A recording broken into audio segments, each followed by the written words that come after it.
আসসালামু আলাইকুম রহমতুল্লাহ।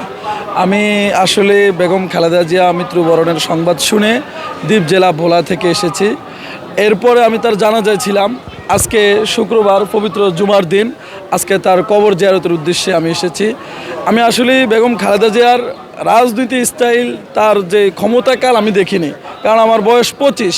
এরপরও আমি এখানে আসা, তার জানাজায় আসার একটাই উদ্দেশ্য যে আমি যতটুকু জানি তিনি কখনোই ধর্মীয় অনুশোচনা বোধের যে জায়গাটা রয়েছে আমাদের আলেম ওলামাদের উপর, তিনি যথেষ্ট আলেম ওলামাদেরকে সম্মান করতেন এবং ধর্মীয় অঙ্গনে কখনোই তিনি আঘাত হানেনি। বিগত সরকার যেমন আমাদের উপর 2013 সালে যে আঘাতটা এনেছে 5 মেতে, বেগম খালেদা জিয়া সর্বদা ইসলামের পক্ষে, কোরআনের পক্ষে, আলেমদের পক্ষে ছিলেন।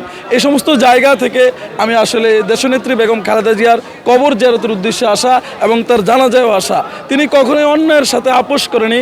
তিনি বারবার একটি কথা বলতেন, যেটা আমরা টিভিতে বিভিন্ন সংবাদে দেখলাম, যে আমার দেশের বাইরে কোনো জায়গা স্থান নেই, আমার দেশ বাংলাদেশ। আমরা আশা করব ইনশাআল্লাহ তার যে রাজনৈতিক আদর্শ ছিল, আগামী ভবিষ্যতে যারা বিএনপির কর্ণধার হবেন তারাও বেগম খালেদা জিয়ার আদর্শবান হবেন।